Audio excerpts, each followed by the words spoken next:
Hi friends, welcome to my channel legal studies. मैं हूँ मैरा और मेरे साथ आप पढ़ने वाले हैं एडमिनिस्ट्रेटिव लॉ।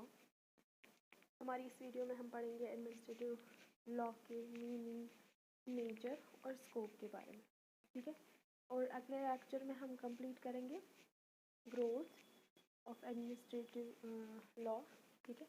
ग्रोथ के रीजंस क्या थे और देखेंगे हम सोर्सेज क्या थे और देखेंगे कि डिफरेंस क्या है एडमिनिस्ट्रेटिव लॉ और कॉन्स्टिट्यूशनल लॉ के बीच में और कुछ सिमिलैरिटी, ठीक।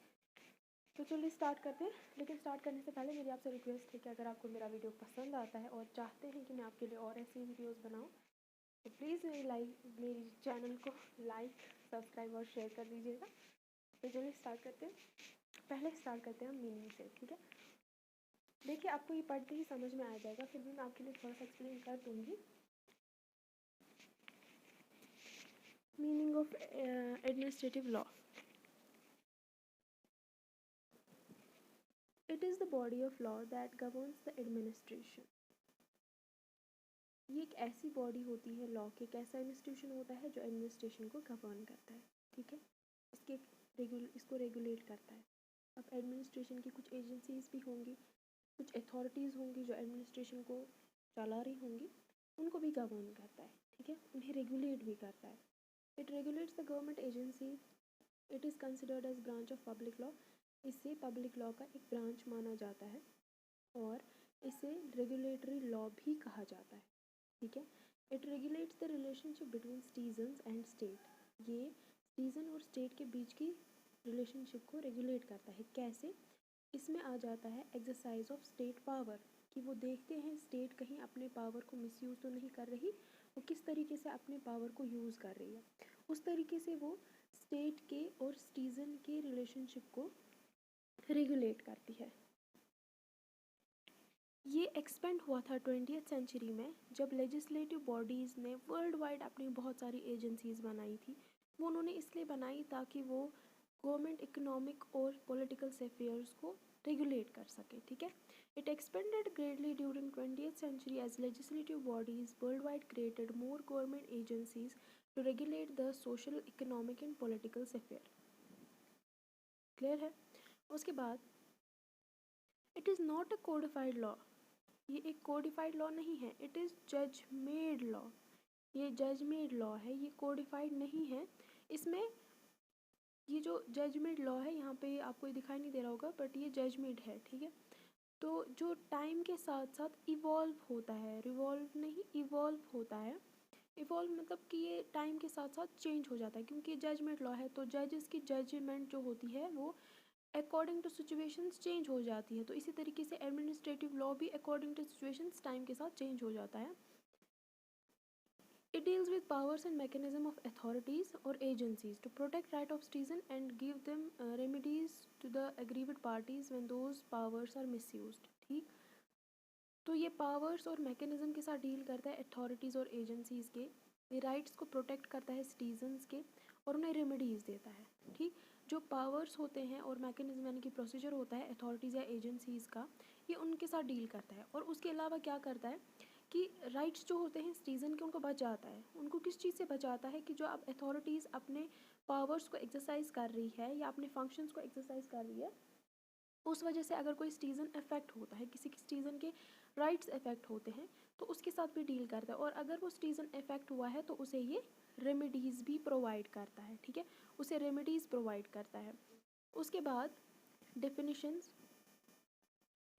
सबसे पहले केसी डेविस की डेफिनेशन। केसी डेविस बोलते हैं कि administrative law is law concerning the powers and procedure of administrative agencies including specially law governing judicial review of administrative actions. ये बोलते हैं कि एडमिनिस्ट्रेटिव लॉ एक ऐसा लॉ है जो एडमिनिस्ट्रेटिव एजेंसीज़ के पावर्स के साथ कंसर्न्ड है, उनके प्रोसीजर्स के साथ कंसर्न्ड है, और इसमें जुडिशल रिव्यू भी आ जाता है। एडमिनिस्ट्रेटिव एक्शंस का जुडिशल रिव्यू भी आ जाता है। ये हमारे पास फुल फ्लेज जो टॉपिक्स है आगे जाके, ये एडमिनिस्ट्रेटिव एक्शंस के रिलेटेड, ठीक है। और तो अभी यहाँ पे मैं आपको थोड़ा सा बताती हूँ कि ये क्या बोल रहा है। ये बोल रहा है कि एडमिनिस्ट्रेटिव एक्शंस यानी कि जो भी एडमिनिस्ट्रेशन कोई एक्शन कर रही है, ठीक है, कोई काम कर रही है, उस काम को फॉर एग्ज़ाम्पल इन्होंने कोई डिसीजन दे दिया इन्होंने कोई काम कर दिया, उसके बाद जुडिशल रिव्यू होगा, यानी कि देखा जाएगा जुडिशरी कि क्या ये एग्ज़ाम जुडिशली देखा जाएगा कि जो इन्होंने ये काम किया है, जो इन्होंने ये एक्शन किया है, क्या ये सही है, ये उनके पावर्स के अंडर था या उनके पावर्स के बाहर था। ठीक है, ये कहीं अल्ट्रा वायरस तो नहीं था, इसने कहीं पे किसी सिटीज़न के राइट्स को अफेक्ट तो नहीं किया, तो इसलिए उसका एक जुडिशल रिव्यू भी होगा। तो अब आपको ये समझ में आ गया होगा, administrative law is the law concerning the powers and procedure of administrative agencies. जो हमने अभी पीछे से भी देखा कि एडमिनिस्ट्रेटिव लॉ जो था, जो भी देखा था हमने कि एडमिनिस्ट्रेटिव लॉ जो है ये कंसर्न्ड है पावर्स प्रोसीजर्स के साथ एडमिनिस्ट्रेटिव एजेंसीज की। ठीक है, और उसमें अब क्या आएगा, उसमें अब एक चीज़ और ऐड होगी, वो है जुडिशल रिव्यू। एडमिनिस्ट्रेटिव एक्शंस के जुडिशल रिव्यू को भी इसमें इंक्लूड किया गया। फिर कहता है कि administrative law deals with administrative agencies, ये एडमिनिस्ट्रेटिव एजेंसीज के साथ डील करता है, उसके पावर्स के साथ, उसके प्रोसीजर्स के साथ और जुडिशल रिव्यू के साथ। ठीक है, ये जो उसने कहा है इसको मैंने सिंपल वर्ड्स में यहाँ फिर से लिख दिया है, आप प्लीज़ कन्फ्यूज़ मत होइएगा। यहाँ पे जो लिखा है इसको मैंने सिंपल वर्ड्स में यहाँ फिर से लिखा है, आप दोनों में से कोई भी एक लिख सकते हैं। ठीक, उसके बाद ये आगे एक्सप्लेन करता है और कहता है कि एडमिनिस्ट्रेटिव एजेंसी जो है ये गवर्नमेंट अथॉरिटी होती है। ठीक है, ये ना तो कोई कोर्ट होता है, ठीक, और ना ही कोई लेजिस्लेटिव बॉडी। यहाँ पे कोर्ट है, COURT, ठीक, ना ही ये कोई कोर्ट होता है और ना ही कोई लेजिस्लेटिव बॉडी होती है, लेकिन फिर भी ये एक प्राइवेट पार्टी, एक सिटीज़न के राइट को इफ़ेक्ट कर देती है। ठीक है, उसके राइट को इफ़ेक्ट कर देती है दो तरीक़ों से। किन दो तरीक़ों से? या तो रूल मेकिंग की वजह से, ये कोई ऐसा रूल बना देता है जिसकी वजह से उसका जो राइट है वो इफ़ेक्ट हो जाता है, या फिर एडजुडिकेशन मीन्स कोई ऐसा जजमेंट बना देता है, कोई ऐसा डिसीजन ले लेता है जिसकी वजह से सिटीज़न के राइट को इफ़ेक्ट होता है। अब यहाँ पे हम एक एग्ज़ाम्पल लेते हैं। फॉर एग्ज़ाम्पल कि एक किसी गवर्नमेंट अथॉरिटी ने रूल बना दिया कि जी आप सुबह 7 बजे से 10 बजे तक आप रोड पे गाड़ी नहीं चला सकते। ठीक है, आप अपनी प्राइवेट गाड़ियों को यूज़ नहीं कर सकते। उसकी वजह से जो प्राइवेट पार्टीज़ है, जो सिटीजन्स हैं, उनको तो मुश्किल हो जाएगी, उनके जो हकूक़ है, उनके जो राइट है सड़कों पे गाड़ियाँ चलाने का, वो भी उनका एक राइट है, वो भी एक ईज़मेंट की तरीके से उनके पास एक राइट है, तो वो वायलेट हो गया। तो उस हिसाब से जो उनका वो डिसीजन था, जो उनकी वो एडजुडिकेशन थी, उनका जो वो रूल था, ठीक है, वो उस वजह से जो थे वो प्राइवेट पार्टीज़ अफेक्ट हो गए। ठीक, तो इस केस में भी एडमिनिस्ट्रेटिव लॉज को, एडमिनिस्ट्रेटिव एजेंसीज़ को एडमिनिस्ट्रेटिव लॉ गवर्न करती है। ठीक है, उसके बाद आता है आइवरी जेनिंग। आइवरी जेनिंग कहता है administrative law is a law relating to administration. ठीक है, ये तो हमें यहाँ तक पता है। ये डिटरमाइन करता है ऑर्गेनाइजेशन को, पावर्स को, ड्यूटीज़ को। ठीक है, ये डिटरमाइन करता है किन चीज़ों को? एडमिनिस्ट्रेशन के पावर्स, ऑर्गेनाइजेशन और ड्यूटीज़ को। लेकिन इसको क्रिटिसाइज़ किया गया, बोला गया जी इसकी डेफिनेशन में तो रेमेडीज़ थे ही नहीं, कि अगर कोई एग्रीवेड पार्टी होगी, कोई अफेक्टेड पार्टी होगी, तो उसका क्या होगा, उसको क्या रेमेडीज़ मिलेगी, वो तो इसमें है ही नहीं। और ये बहुत ज़्यादा वाइड डेफिनेशन है। ठीक है, क्योंकि ये इवॉल्व होती रहती है विद टाइम, तो ये वाइड डेफिनेशन है। ये इग्नोर कर रही है किस चीज़ को? Distinction between constitutional law and administration law, ये तो इन दोनों में फ़र्क ही नहीं कर रही। और ये पूरा का पूरा एम्फेसिस ऑर्गेनाइजेशन पे, पावर्स पे, ड्यूटीज़ पे लगा रही है। ये तो ये बता ही नहीं रही है कि हम पावर्स को किस तरीके से एक्सरसाइज करें। ठीक है, वो कौन सा तरीका होगा जिस तरीके से एडमिनिस्ट्रेटिव अथॉरिटीज़ को पावर्स को एक्सरसाइज करना चाहिए, कौन सा प्रोसीजर होगा, तो ये इन चीज़ों को इन्वॉल्व ही नहीं कर रही है। तो इस तरीके से इसको क्रिटिसाइज़ किया गया। फिर आए वेड कहते हैं कि ये ऐसा लॉ है जो गवर्नमेंट पावर्स को कंट्रोल करता है। ठीक है, उसके हिसाब से इसका प्राइमरी ऑब्जेक्ट है कि किस चीज़ का? एडमिनिस्ट्रेटिव लॉ का प्राइमरी ऑब्जेक्ट है गवर्नमेंट के पावर्स को उनके लीगल बाउंड्स, ठीक है, जो उनकी लिमिट्स होंगे, जो उनको बोला गया है, जो लिमिट्स उनको दी गई है, उसमें रखना, ताकि जो सिटीजन्स के राइट्स है उनको अब्यूज़ ना किया जाए। ठीक है, उनको प्रोटेक्ट किया जाए। फिर आते हैं हमारे जैन भाई साहब। जैन कहते हैं administrative law deals with structure, power and function of organs of administration. ये कहता है कि एडमिनिस्ट्रेटिव लॉ जो है ये डील करता है स्ट्रक्चर, पावर और फंक्शंस के साथ, अलग अलग organs of administrative authorities, administrative agencies के साथ। ठीक है, ये इनके पावर्स को लिमिट कर देता है और हमें मेथड्स बताता है, हमें प्रोसीजर बताता है कि उनको कौन से मेथड्स और प्रोसीजर्स फॉलो करने पड़ेंगे इन पावर्स और फंक्शंस को एक्सरसाइज करने के लिए। ठीक है, जो पावर्स और फंक्शंस इनको दिए गए हैं उनको किस तरीके से एक्सरसाइज करना है क्या प्रोसीजर्स रहेंगे, और ये हमें मेथड्स बताता है by which their powers are controlled, जिस वजह से उनके पावर्स को कंट्रोल किया जाएगा।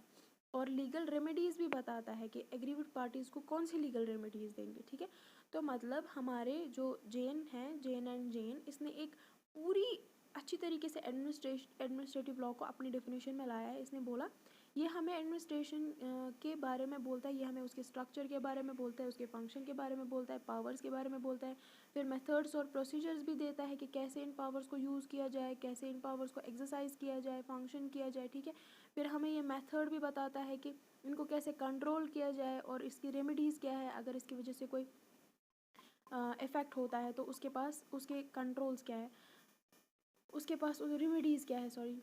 तो उसके बाद आते हैं ग्रीफ्थ एंड स्ट्रीट। ग्रीफ्थ एंड स्ट्रीट कहते हैं कि ऑब्जेक्ट, जो मेन ऑब्जेक्ट है एडमिनिस्ट्रेटिव लॉ का, वो ये है कि एडमिनिस्ट्रेटिव अथॉरिटीज़ कैसे ऑपरेट करेंगी और कैसे काम करेंगी। ठीक है, और ये 3 एस्पेक्ट्स के साथ डील करेगा।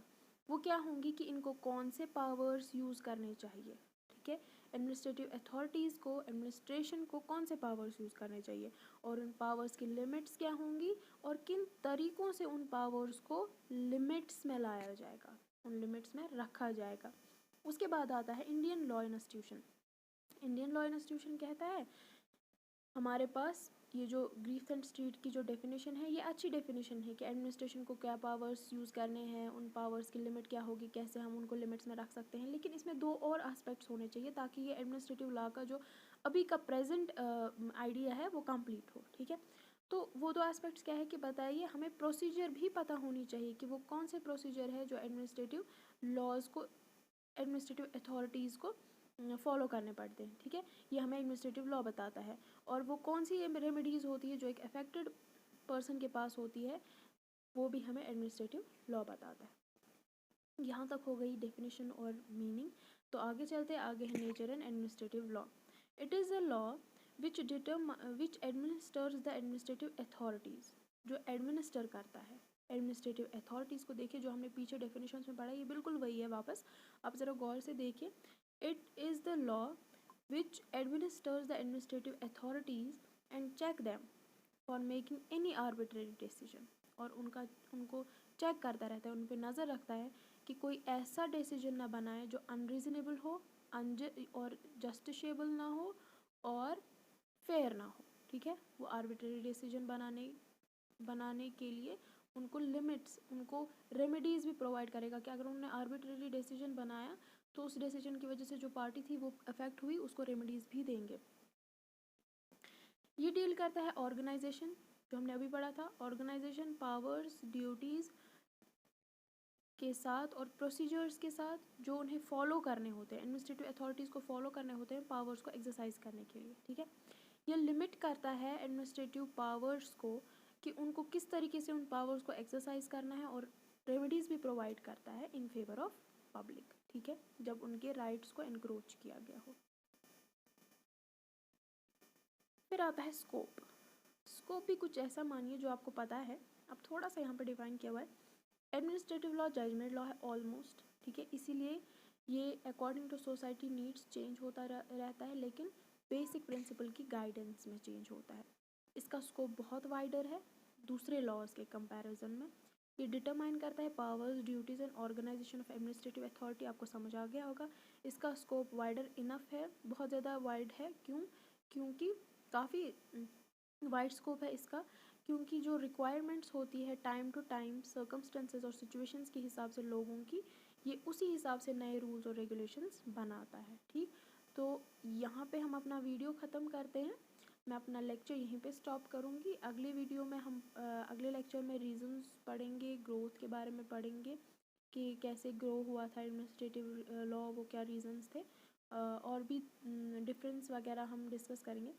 तो उससे पहले अगर आपको मेरा ये वीडियो पसंद आया है तो प्लीज़ लाइक, शेयर और सब्सक्राइब कीजिएगा, और मुझे कमेंट सेक्शन में प्लीज़ बोल दीजिएगा ताकि मैं आपके लिए और भी वीडियोस ऐसे बना सकूं, आपको और भी ज़्यादा नॉलेज दे सकूं, बहुत इजी वे में विद नोट्स आपको प्रोवाइड कर सकूं।